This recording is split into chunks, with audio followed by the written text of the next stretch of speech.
At least it was the last one. Alright guys, my review for today is long behind. I've watched it about 4 weeks ago, and that is Resident Evil The Final Chapter. Obviously the next installment in the Resident Evil, the Alice saga, I suppose you could call it. It obviously follows the story of Alice again, and she, finds out about this cure to try to save everyone from the T-virus. And that's pretty much it. That's the basis of the movie. I mean, there's nothing much depth-wise. These characters are shite. I mean, the acting is pretty... That's okay. I'm going to get into it. I'm trying not to get into it because it was awful, guys. I'm going to start that out. Bang, it's awful. No surprise there. I don't think anyone expects them to go, fuck, Jesus, I reckon that's going to be a solid fucking movie. No. I don't care. You might enjoy it, but you deep down, you go, like, oh, man, I had a bit of fun, but you're sitting here going, yeah, that was fucking awful. The story, guys, this is predictable as it fucking gets. You sit there and you like, bingo, bango, bango, and that's going to happen. And it does. It happens exactly like you expected to happen. I mean, I was sitting there with me and my friend, we were the only ones in the cinemas about 3 days after it came out, at a local cinema, by ourselves, and we're like, wow, this is it? This is the turnout for a movie that came out 3 days ago? Fucking hell, this is going to be bad. We knew it, we sat there, we had a laugh. He loves the movies, but even, he was taking the piss, he was enjoying it himself. That was the only reason I got slight enjoyment out of it, because we were making it better. But I was sitting there and I was like, okay, that's gonna, bang. And it did. And I was sitting there, I was like, did not fucking call that. So the story is predictable. I mean, there's a few twists they give you, and I mean, it might have... No, I'm not a huge watcher of the movies. I think I've seen 1 and 3, that's about it. But, I mean, I wasn't blown away by this twist. And there was a twist, of course. They're going to throw a haymaker in. But a few of my mates were like, yeah, okay, I saw that coming. But that was about it. The characters in the movies weren't, I wasn't drawn in by any of them. I wasn't, like, fuck, he's cool. I like him. I didn't care about these characters. I like, yep, kill him. Who's going to die next? Yep, awesome, okay. And that was about it. I mean, the acting wasn't very good. The directing wasn't very good. The writing was crappy. The cinematography was the worst I've ever seen in a fucking movie. I'm not even kidding.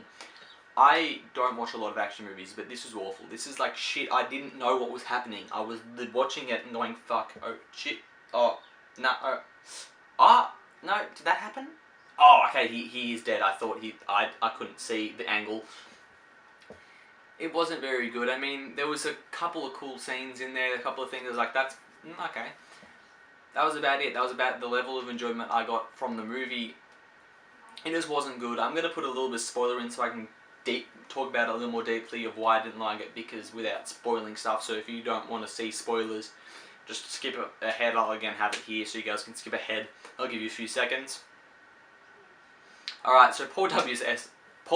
Anderson writes this, and we know it's going to be fucking shit. But the stuff that happens, I mean, there's a character that has this the thing that's like, I'm going to save everything on. It's the virus cure is here, and she throws a grenade at him to get out of him. Like, that's fucking risky, isn't it? No. That's awful. That's a really bad tactic to get your way, is to try to get off him by trying to kill him when he's got in there, by exploding him. Again, Ruby Rose's character dies in this. Again, I've said spoilers, so I'm not spoiling anything, but Paul W.S. Anderson, fuck yourself, go get out of Hollywood. But Ruby Rose's character, they're like, oh shit, and she has this epic save scene where she saves Ruby Rose's character, and then 30 seconds later that character dies anyway. So I'm like, what the fuck was the point of that scene if you're killing her off 10 seconds later? I mean, there's this fan, it's like, and it starts sucking people in, and you're like, oh, it starts going, and you're like, shit, we gotta get out, we gotta run out of the event before this fan goes, or we're not gonna get out, and they're like saving, you're like, holy shit, okay, good, you saved her. And then it's like, oh, it starts sucking, and then she gets sucked in.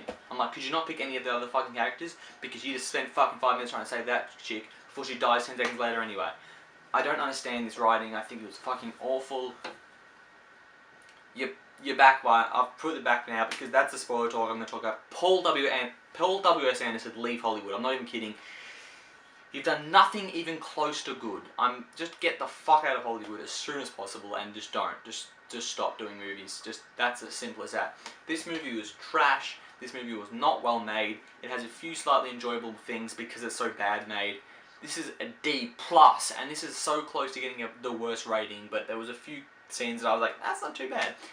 So that is it's a solid D+. Like, you're so close to getting a D right now. I don't give Fs on the first watch, of course. So you're so close to getting my worst rating. D+. I'm leaving it at that. This is awful, guys. I don't recommend it. At least it's over, guys. At least it's fucking over. You guys can get involved in the conversation below, tell me what you thought of the movie. You can like, you can subscribe. You can get ready for my more reviews coming out very, very, very, very, very soon. So look out for those. I'm talking very soon, guys. Alright, guys. You can have a good one, guys.